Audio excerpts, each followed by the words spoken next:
En solo un par de meses se acabará el periodo del actual registrador nacional, Alexander Vega, y actualmente ya se está llevando a cabo todo el proceso para elegir un nuevo registrador. La elección de Alexander Vega como registrador para el periodo 2019-2023 estuvo plagada de señalamientos de haber sido una elección acomodada a la medida de Vega. Por eso voy a tomar el proceso de la elección de Vega como un ejemplo para explicarles cómo y quién elige al Registrador Nacional de Colombia, y de paso les cuento en qué consistieron esos señalamientos a dicha elección y si realmente tuvieron o no algún sustento. Así que iniciemos. Según el artículo 266 de la Constitución Política, al registrador o registradora nacional le eligen los 3 presidentes de las 3 altas cortes de este país, es decir, de la Corte Constitucional, de la Corte Suprema de Justicia y el Consejo de Estado. La presidencia de estas 3 altas cortes cambia cada año. Asimismo, los presidentes de estas 3 altas cortes son los que deben expedir el reglamento del concurso para la elección y modificarlo cuando así lo consideren. Es decir, que la expedición o modificación de este reglamento es una facultad que la ley le asignó a los presidentes de las 3 altas cortes. Y ahí pues debe quedar establecido qué se va a evaluar y cómo se va a evaluar. El concurso empieza con una convocatoria pública para que cualquier ciudadano se postule y termina con una entrevista. Y son los mismos 3 magistrados los que llevan todo el proceso de la elección, desde su apertura, evaluación, hasta la elección que ocurre en la misma entrevista. Por ejemplo, los requisitos mínimos que debe cumplir un aspirante para ser registrador nacional son ser colombiano de nacimiento, ser abogado, no haber sido condenado por algún delito cometido con dolo y tener por lo menos 15 años de experiencia como abogado. Ahora veamos cómo los cuestionamientos que se le hicieron a la elección de Vega nos ayudará a entender cómo funciona este proceso. Los señalamientos de las presuntas irregularidades se pueden dividir en 2 categorías. La primera son las presuntas irregularidades que se dieron en una etapa previa a la convocatoria del concurso y las irregularidades o señalamientos que se dieron al interior del proceso de la elección. Por ejemplo, las presuntas irregularidades que se dieron en la etapa previa del concurso y que fueron denunciadas públicamente por varias personas, consistieron en que supuestamente los presidentes de las 3 altas cortes de ese momento, es decir, del 2019, habían modificado a última hora el reglamento del proceso de elección para presuntamente beneficiar a Vega, al punto de que sin esta modificación Vega no hubiera podido ser registrador. Lo primero es recordar cómo Alexander Vega llegó a ser registrador. Le cambiaron el concurso a su medida. Fue un concurso a la medida de Alexander Vega. Yo les quiero recordar que desde Estabiduría hace 2 años denunciamos cómo con el anterior concurso Alexander Vega no cumplía requisitos, ni de experiencia profesional ni de formación académica. Como ustedes pueden inferir, estas presuntas irregularidades no solo cuestionaron a Vega, sino también a los presidentes de las altas cortes de ese momento, porque finalmente son estos los que tienen la potestad para expedir o modificar el reglamento. Así que pues veamos a ver si es cierto que sin esta modificación Vega no hubiera podido ser registrador nacional. En el reglamento anterior, que era un reglamento que fue expedido en el 2007, se había establecido que a los aspirantes que se postularan solo se les calificarían 2 criterios. Uno, la hoja de vida, y el otro era la entrevista. A cada criterio se le asignaba, por supuesto, un puntaje dependiendo qué tan buena fuera la hoja de vida del aspirante o qué tan bien le hubiera ido en la entrevista.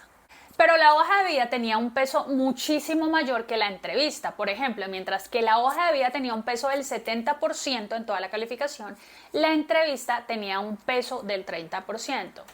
Pero, ¿qué se calificaba en la hoja de vida? Pues en la hoja de vida se califican varios componentes, como experiencia profesional, educación formal avanzada, es decir, posgrados, y finalmente también se califica la publicación de obras jurídicas, es decir, la publicación de libros. Pero además, este reglamento disponía que el aspirante debía lograr un puntaje mínimo de por lo menos 400 puntos en la calificación de la hoja de vida. Y si no obtenía por lo menos esos 400 puntos, no clasificaba para ser llamado a la entrevista. Es decir, que quedaba inmediatamente descalificado. Y entonces, a grandes rasgos, ese era el proceso de elección del registrador que trataba el reglamento del 2007. Ahora bien, veamos entonces qué modificó el nuevo reglamento.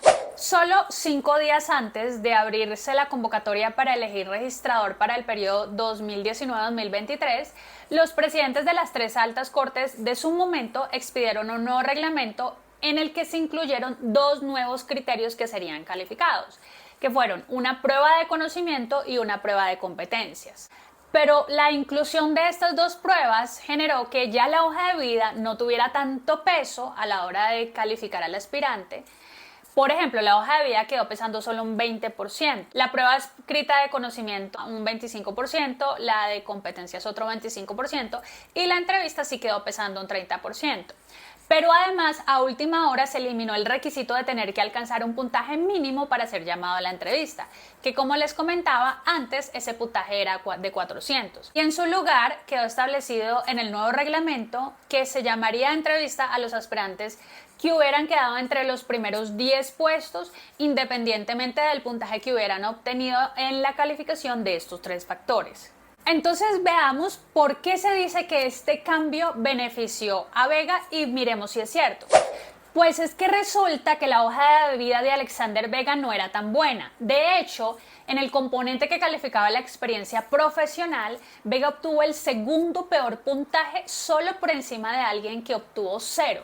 Y ustedes se preguntarán, pero bueno, pues que si cumplió el requisito de acreditar los 15 años de experiencia que se necesitan para ser registrador, ¿cómo es posible que alguien obtenga un puntaje tan malo? Pues es que esto se debe a que los documentos que presentó Vega para acreditar su experiencia profesional fueron documentos muy débiles. Generalmente, una persona acredita su experiencia profesional con certificaciones laborales. Pero los abogados que trabajamos de manera independiente, pues no tenemos un certificado laboral, sino que demostramos nuestra experiencia con los contratos que hemos firmado con nuestros clientes o con recibos de pago o actas de finalización del mandato. Pero resulta que cuando no se cuentan con estos documentos, como por ejemplo los contratos firmados con los clientes, pues la ley permite que la experiencia se acredite con una declaración hecha en notaría proveniente de una tercera persona que da fe de que el abogado independiente pues sí ejerció la profesión. Y aunque estas declaraciones tienen plena validez jurídica porque se rigen por el principio de la buena fe, el problema con utilizar dichas declaraciones para acreditar la experiencia es que no se puede verificar ni el tiempo ni el modo del lugar de esa experiencia profesional que se pretende acreditar. Entonces, no tendría el mismo peso querer acreditar la experiencia laboral con un certificado que contiene datos rastreables de la experiencia que darían cuenta del tiempo, modo y lugar, como por ejemplo, como también ocurriría con los contratos si estamos hablando de un abogado independiente, que la experiencia laboral que se pretende acreditar con una declaración en notaría que solo contiene pues una afirmación de un tercero que conoce al aspirante y pues que afirma que el aspirante sí se afirmó como abogado. Porque en todo caso, estas declaraciones muy rara vez pueden certificar ni el cómo, ni dónde, ni cuándo de esa experiencia profesional. Entonces, por ejemplo, Vega logró acreditar 5 años de los 15 que se piden de experiencia con 2 declaraciones de terceros, pues conocidos de él, que afirmaban tener conocimiento de que Vega se había ejercido su profesión como abogado litigante en diferentes asuntos. Y por otro lado, Vega también presentó un certificado de experiencia laboral de una empresa que era del padre de Vega y que según la congresista Katy Jubinado, todo apuntaría a que esta empresa era de papel. Es decir, que según lo que ella afirma, esta certificación sería falsa.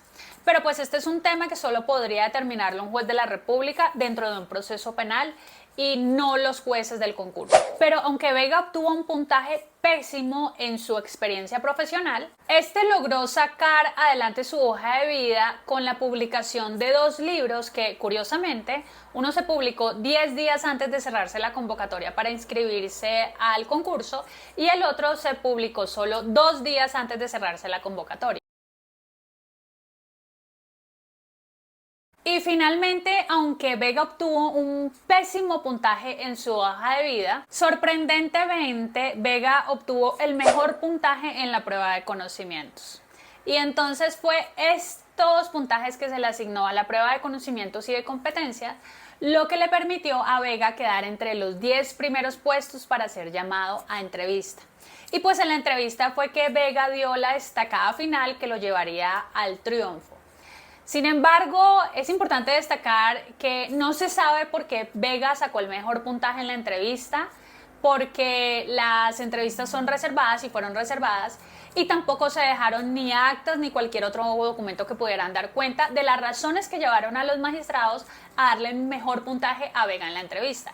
De hecho, esta última situación frente a la reserva de la entrevista que le hicieron a los aspirantes fue uno de los argumentos principales que utilizaron para demandar la nulidad de la elección de Vega, porque el propio reglamento que habían expedido los mismos magistrados se había establecido que las entrevistas eran públicas, y los magistrados en su momento hicieron las entrevistas casi que a puerta cerrada, debido a que a último momento cambiaron el lugar donde se llevarían a cabo estas entrevistas por una protesta que se presentó el mismo día, y esto generó que las personas que le estaban haciendo veduría a este proceso pues no tuvieran tiempo de enterarse o de preguntar si en el nuevo lugar donde se llevaron a cabo las entrevistas pues había paso libre o no, o pues cómo se llevarían a cabo.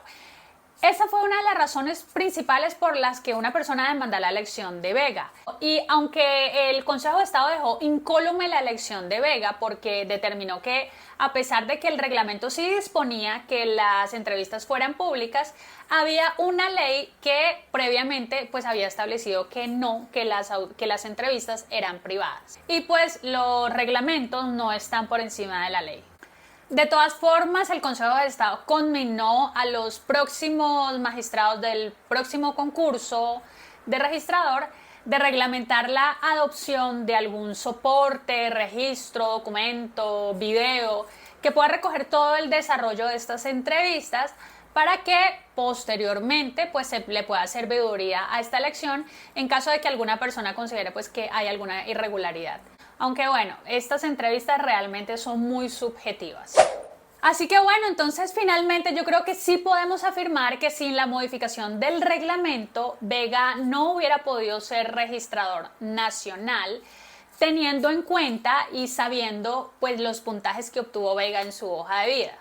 Pero pues por obvias razones lo que no puedo afirmar o concluir en este video es que la modificación del reglamento haya sido para beneficiar exclusivamente a Vega, dado que pues esta sería una afirmación muy difícil de comprobar.